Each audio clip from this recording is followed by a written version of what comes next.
Visvairāk man patīk Prieks. Foršākā lieta manā darbā.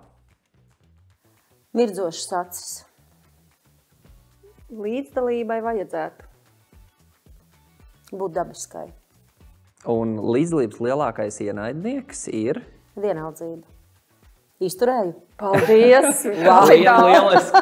Es pilnīgi tiešām biju iekrampējusies krēslā. Ļoti labi. Tas Kapitāls nozīmē, ka tu sākums. esi izturējis mūsu pirmos 4 ekspresa jautājumus. Mēs varam Drīkstu palikt. sākt sarunu precīzi. Bet, Liena, paldies tev liels, ka tu esi pievienojusies mūsu Tu esi LV līdzdalības sarunās. Un kā jau arī mūsu raidierakstu nosaukums vēst, mēs gribam runāt par līdzdalību. Un varbūt tādam ievadam, pirms mēs ejam dziļāk, vispār ar kādām domām tu nāci un kāda ir vispār tava pirmā doma, kad tu dzirdi vārdu līdzdalību? Tu zini, tas ir tā kā ar vārdu mīlestība. Ļoti sarežģītas tās attiecības ir. Tām ir 100 nokrāsu, ne tikai 50. Patiesībā ir tā, ka es nevalstiskajā sektorā darbojos nepilnus 10 gadus. Un, ja sākumā man šķita, ka par līdzdalību viss ir skaidrs, tai vienkārši ir jābūt. Tas ir pilsoņu pienākums līdzdarboties, piedalīties procesos, kas skar viņu. Un man bija tāda diezgan, tāda agresīvi vienpusēja, ja tā varētu teikt, attieksme. Tai vienkārši ir jābūt. Tad, jo es ilgāk darbojos, jo vairāk es saprotu, ka ir neskaitāmi nosacījumi, kad varbūt tai nav jābūt. Ja tev tiešām nav ko teikt, ja tu esi destruktīvs, ja tev nav zināšanu, ja tu vienkārši nāc tāpēc, ka tev kāds ir piespiedis un pieklājības pēc, tu tur aizņem vietu, es aizvien vairāk sāku saprast, ka līdzdalībai ir jābūt jēgpilnai. Un patiesībā mērķis nav tikai līdzdalība, bet mērķis ir jēgpilna līdzdalība. Un tas ir tas, ko, manuprāt, mēs vēl ilgi kā sabiedrība augsim. Tas ir tas arī, par ko man ļoti daudz liek domāt jaunieši strādājot skolās, jo jaunieši saka tā, mums ir daži aktīvie, kas ir arī skolas pašpārvaldes vadītāji, un tie ir tie, kas pārstāv skolu visos pasākumos, jo par tiem nav kauns. Tie lūk ir apbružājušies, zina dakšiņa nazītes, zina, kā uzvesties, viss smuki, un patiesībā tā līdzdalība reizēm ir kļuvusi par tādu labo un rādāmo cilvēku izpausmes formu. Un tas arī ir viens akmens mūsu dārziņā, kas pamato arī to man iepriekš teikto. Nav jābūt mērķim obligāti par visām varēm līdzdalībai. Nē, ja ir ko teikt, ja vēlies ko mainīt, tad ej un dari. Ja nē, tad tu mazāk kaitē neko nedarot. Jā, tu tagad ikdienā strādājot ar šo līdzdalības tēmu un sastopot droši vien dažādus cilvēkus, gan tos, kuriem ir mērķi, kuriem nav. Kā tev šķiet, ir kaut kādas izmaiņas, piemēram, pirms 10 gadiem un tagad? Vai mēs kā sabiedrība, es gribētu dzirdēt atbildi, ka jā, bet kaut kādā esam mazliet auguši, tuvojušies kaut kādam šim te ideālam?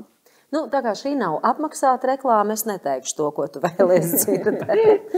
Nē, patiesībā man šķiet, ka līdzdalība ir mainījusies savās formās tādā veidā, ka, ja kādreiz mums bija, manuprāt, vērojami tie aktīvie cilvēki, kas dega par visu, viņi līdzdarbojās, vai tas bija pikets par vienu jautājumu, otru, trešo, katra netaisnība bija viņu lielākā misija tajā brīdī, tad tagad es ļoti redzu to segmentēšanos, cilvēki tiešām izvērtē, kuras tēmas ir tās, kuras deg, un tas ir dabiski, jo degt par visu var vienkārši ātri sadegt. Līdz ar to, manuprāt, jā, līdzdalība mainās, vai tā kļūst aktīvāka, arī gribētos teikt, ka jā, jo to mēs redzam kaut vai pēc projektu pieteikumiem, ir aktivizējušies kuģu mehāniķi, medmāsas, katra tā joma sāk saprast, ka viņiem ir jāaizstāv savas intereses, ka viņiem ir jābūt daļai no sabiedrības, lai viņi tiktu pareizi uztverti, saprasti, sadzirdēti un tā tālāk. Bet vai mēs varam teikt, ka tā līdzdalība ir kļuvusi kvalitatīvāka? To es neņemos apgalvot, bet aktīvāka viennozīmīgi. Un tas, ka mēs arī to sākam uzskatīt par daudz lielāku normu, reti kura nevalstiskais sektors vai kāds aktīvists tiek atstāts aiz durvīm. Tagad jau ir gana normāli, ka pie viena galda, es pat reizēm teiktu, pat tāda dekoratīva sajūta, un vienam no NVO arī jāatnāk. Ja?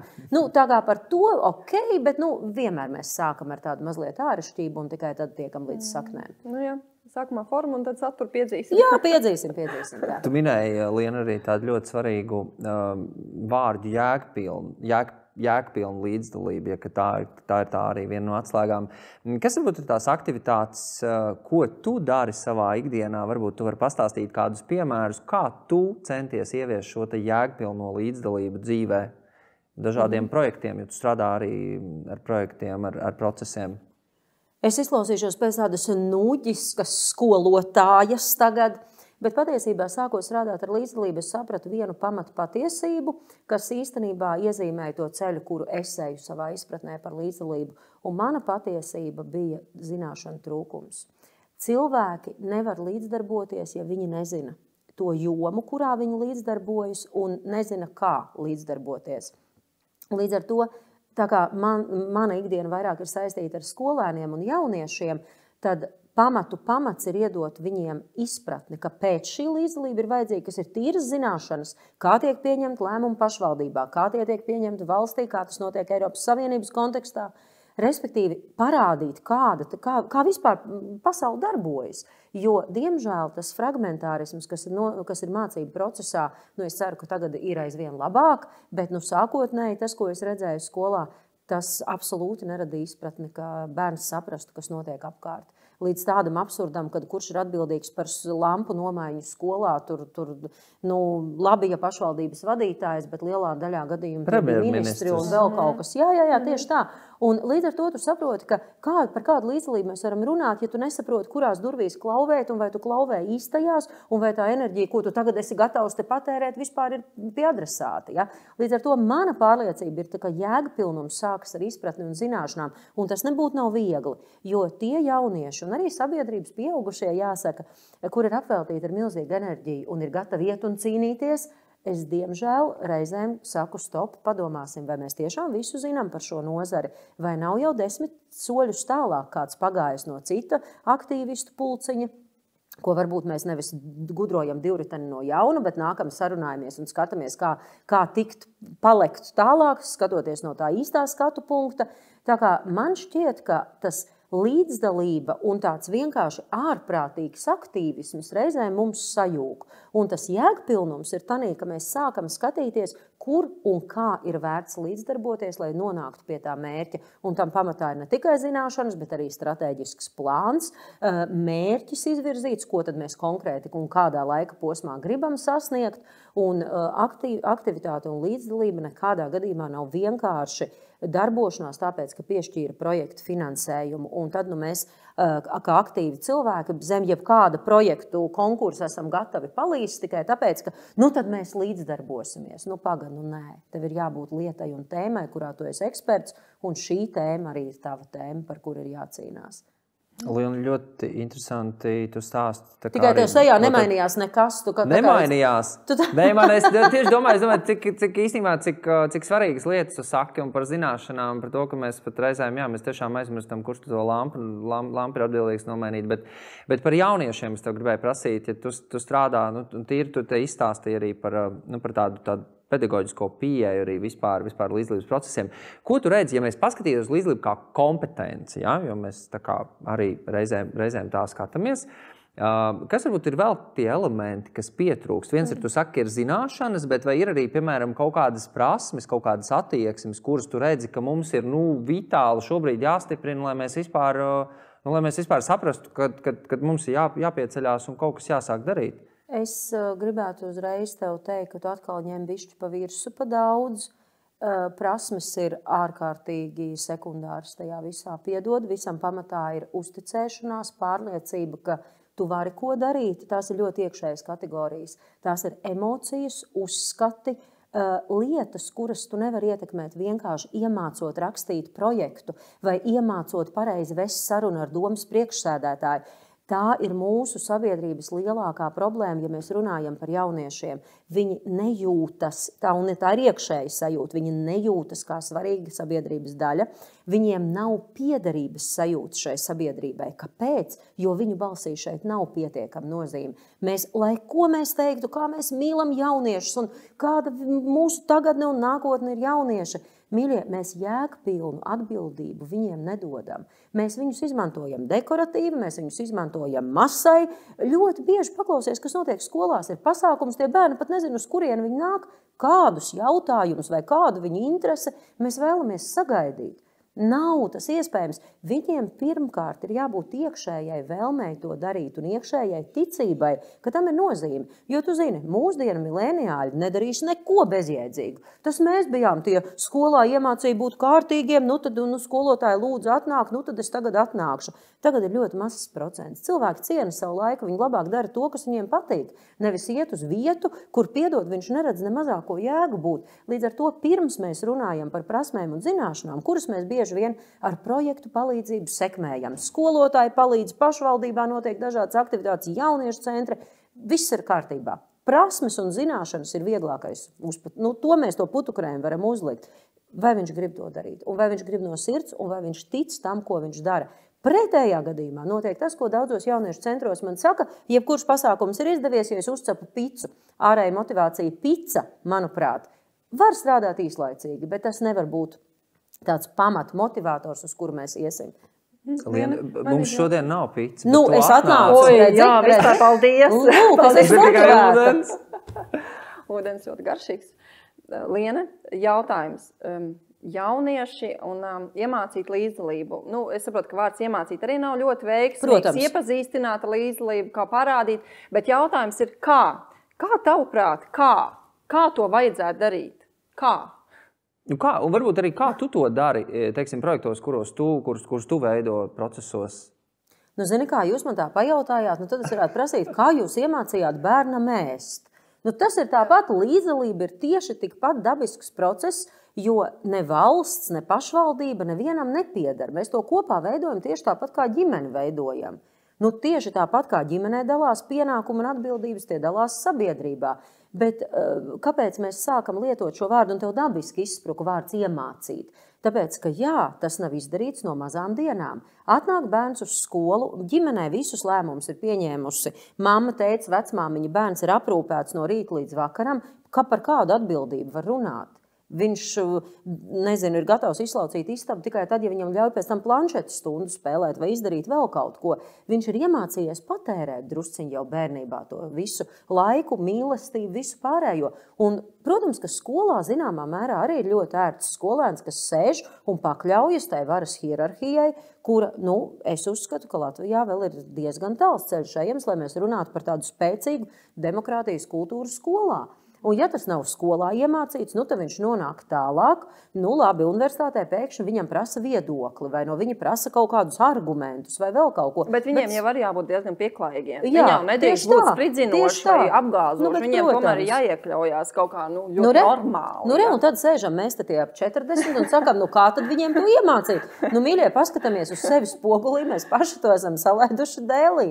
Bet, protams, ka to var iemācīt pakāpeniski attīstot un dodot to reālu atbildību. Bet te atkal ir kas. Atkal runājam ar jauniešu centriem, mēs centum veids pētījumu, mēs braucām uz diezgan daudz vietām un skatījāmies, ko tad jauniešu centru vadītāji, izglītības pārvalžu vadītāji un citi cilvēki runā par jauniešu līdzdalību.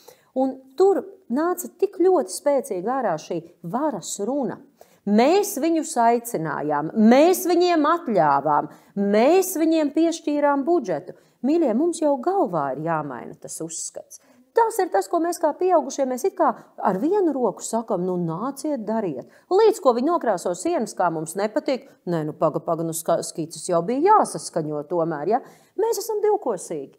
Mēs kā pieaugušie vienkārši esam divkosīgi. Un jaunieši patiesībā ir ļoti atvērti un gatavi kaut ko darīt, ja viņi jūt cieņu pret sevi, bet patiesu cieņu.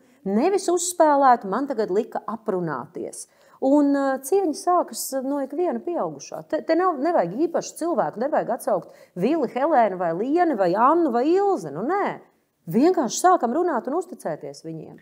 Tu dodies uz skolām, tu runā ar jauniešiem, ja Es taisu interesantus projektus. Es gribētu teikt, ka tā mana pieeja, es izmantoju ļoti daudz spēliskošanas elementus, angļu valodā gamification, tā kā es pedagogs pēc profesijas, tad, protams, ka sāku ar to, ka jebkuru garlaicīgu lietu, jebkuru politisku lietu, pasniedzot interesantā un foršā veidā, cilvēkiem iemirdzas acis, viņu izsit no tās ierastās rutīnas, man nekas neinteresē, un viņš pilnīgi savādāk uz tām lietām darās. Ja? Var nedot vienkārši statistikas datus, var sašūt Latvijas sabiedrību mazās lellītēs. Tās mums bija viens projekts, un jaunietis spēlējoties ar šīm lellītēm pilnīgi daudz labāk saprot, ka tā ir vecmāmiņa, reku viņai sirmi, mati, viņa ir manās rokās. Mēs pamēram kaut kādu mazu elementu tajā visā. Bet tu jau tagad rādi neērtu skolnieku uzreiz. Kā tā? Kā tā? Kā mēs tagad ar šo tiksim galā? Redzi, nevienas pārmaiņas nenāk vienā dienā un nenāk nesāpīgi. Bet kas ir interesanti, ko es esmu novērojis par neērtajiem skolēniem, ko tu saki, daļai pieaugušo no bērniem un jauniešiem ir baili. Viņiem šķiet, ka tikai tajā varas rāmītī turoties, viņi spēs saglabāt to kaut kādu disciplīnu, kaut kādu savu to stāstu izstāstīt. Tas vienkārši ir par to, cik ērti un droši tu jūties šajā sarunā ar jaunieti. Un ja tu tā nejūties, tad tu, protams, tev šis jaunietis būs ļoti neērts, jo viņš var uzdot jautājumu par jebko. Viņš var nostādīt tevi situācijā, kurā tev nav atbildes. Te ir vienkārši jautājums, cik mēs kā pieaugušie pārzinām jomu, kurā mēs gribam ar jaunieti diskutēt. Jo brīvs jaunietis ir neprognozējams. Tas nenozīmē, ka viņš tevi neciena. Viņš grib zināt, un tas ir dabiski.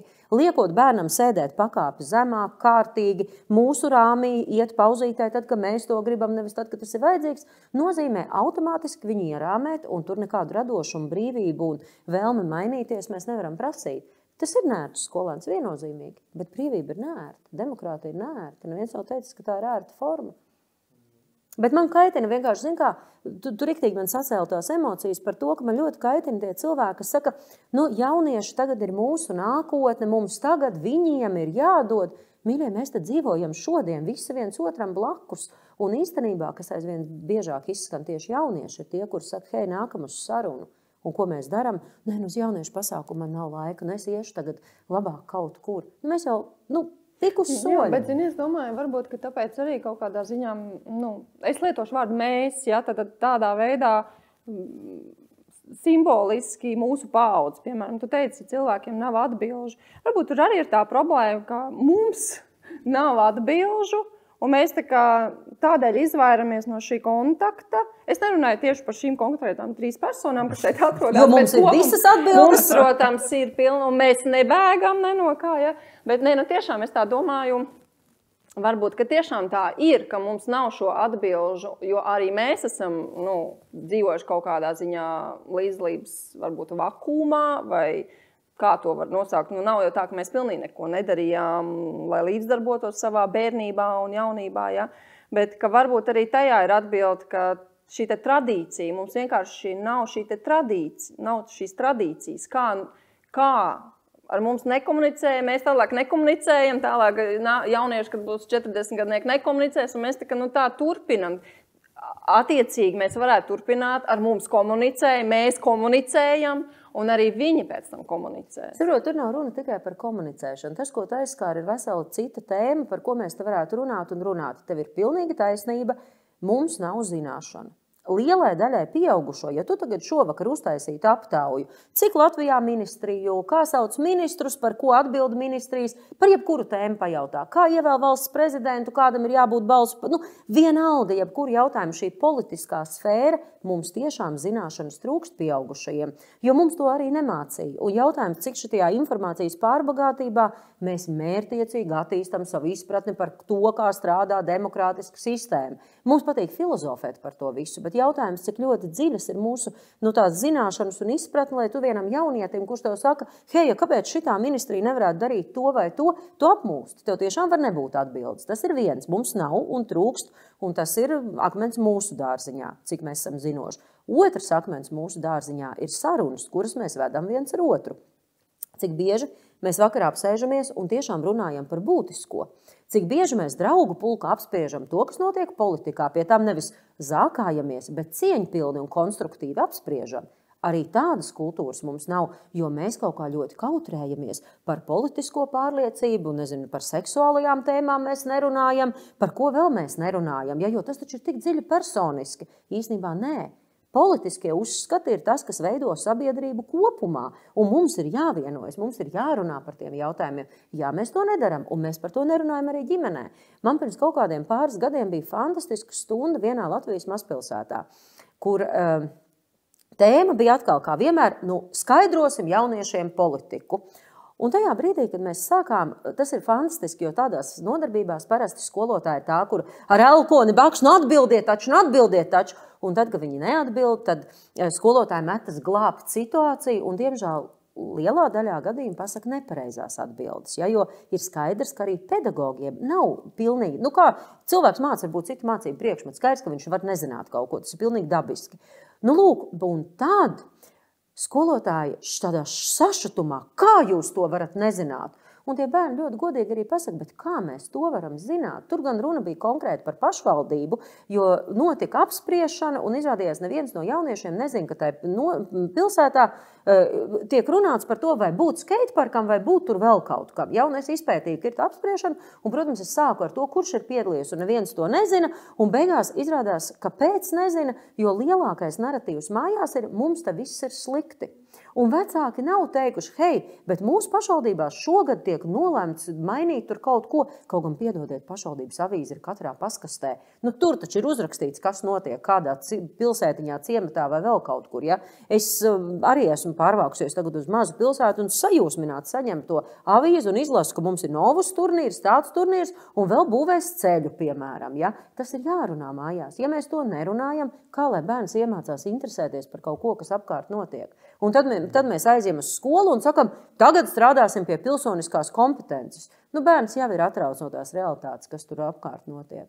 Nezinu, traki daudz ir akmeņi, ko mēs te varam mest, bet, manuprāt, tas nav svarīgi. Svarīgi ir, ka mēs sākam par to runāt, ka mēs apzināmies tās problēmas, un par problēmām ir jārunā, jo man šķiet, ka dzīvot tikai tādā pasaulē, ka mēs jau ļoti aktīvi, un mēs tagad, pirmkārt, tā ir utopija, pasaule nekad nebūs tieši tāda, kāda mēs gribam, un man liekas, tā līdzdalība ir nebeidzams stāsts, nevar uztaisīt Latviju, uzbūvēt un tad dzīvot tajā ideālajā valstī.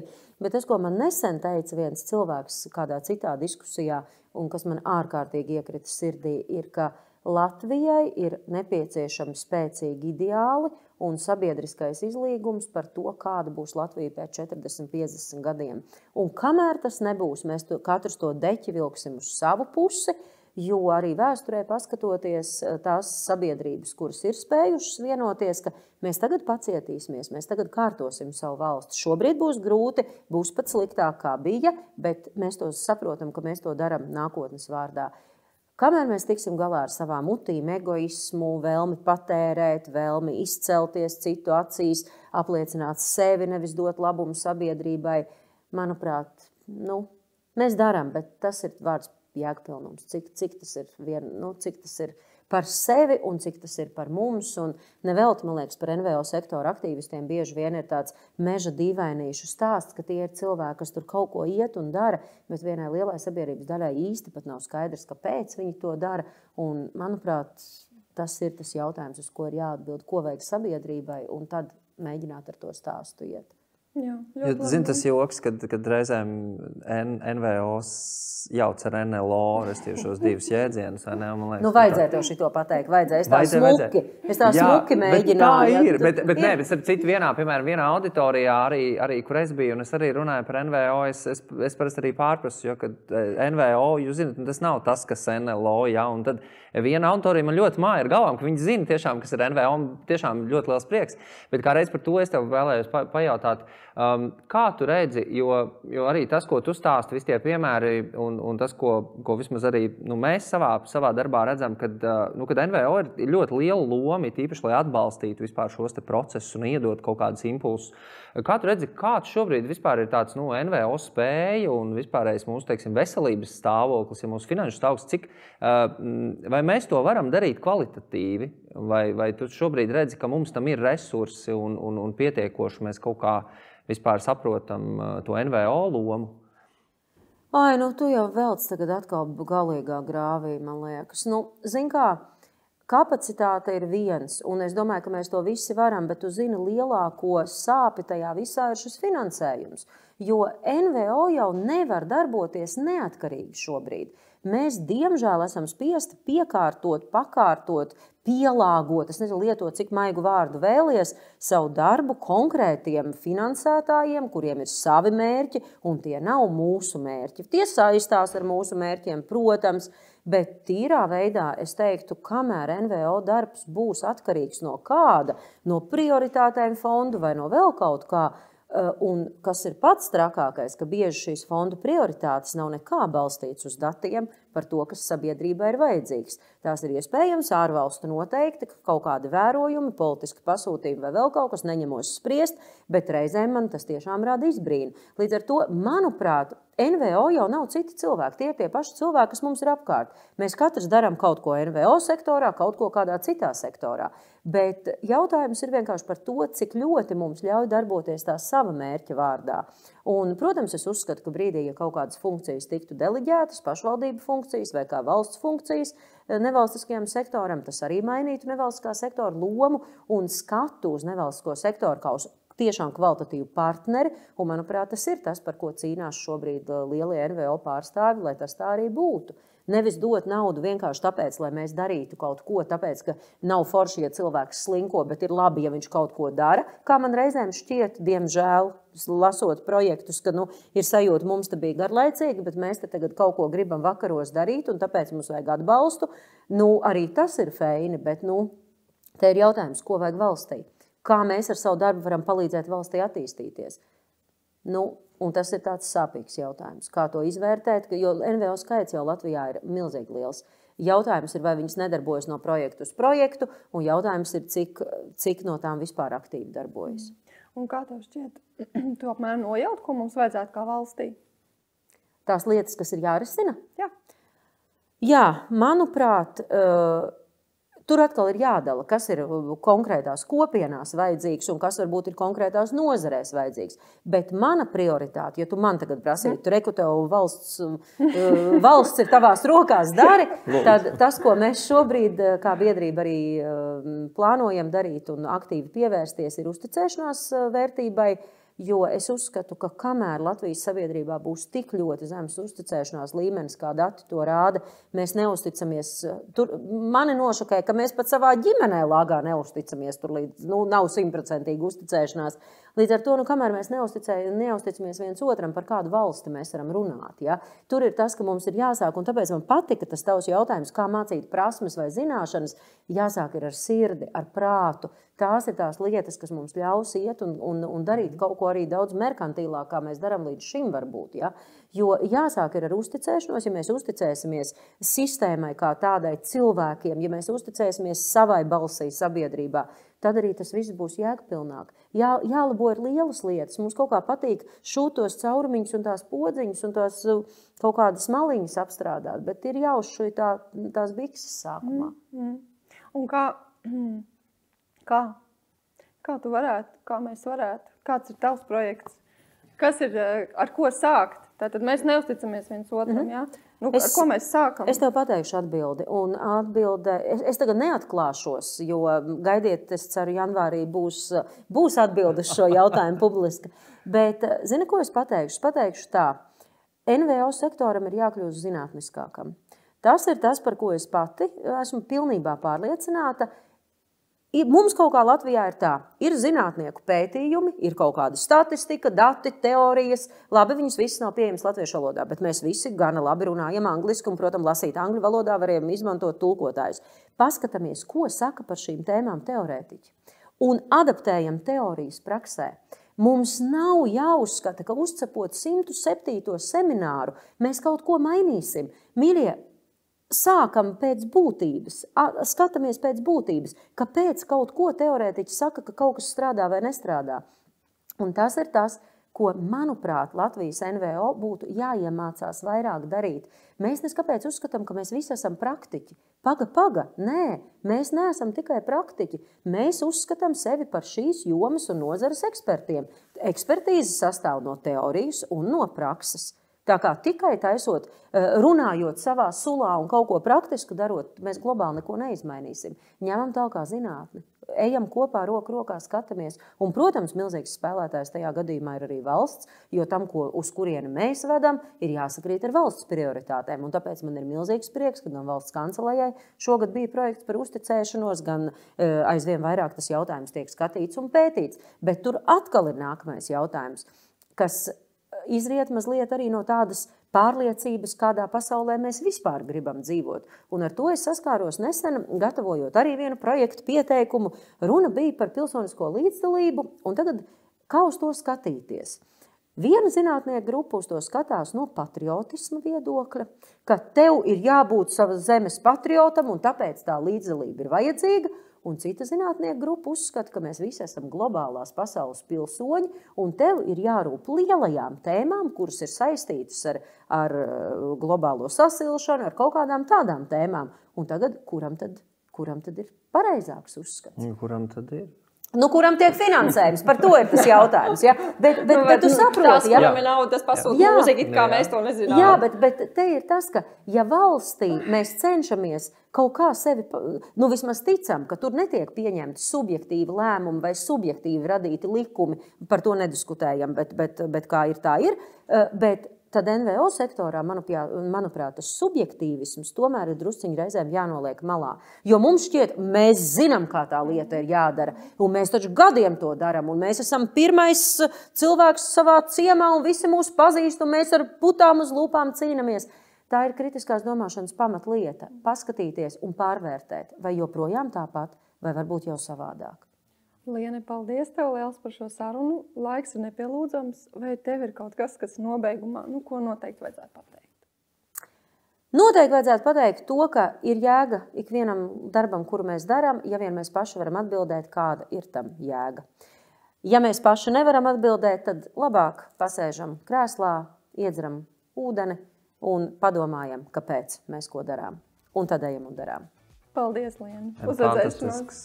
Jā, nobeigums. Paldies. Paldies.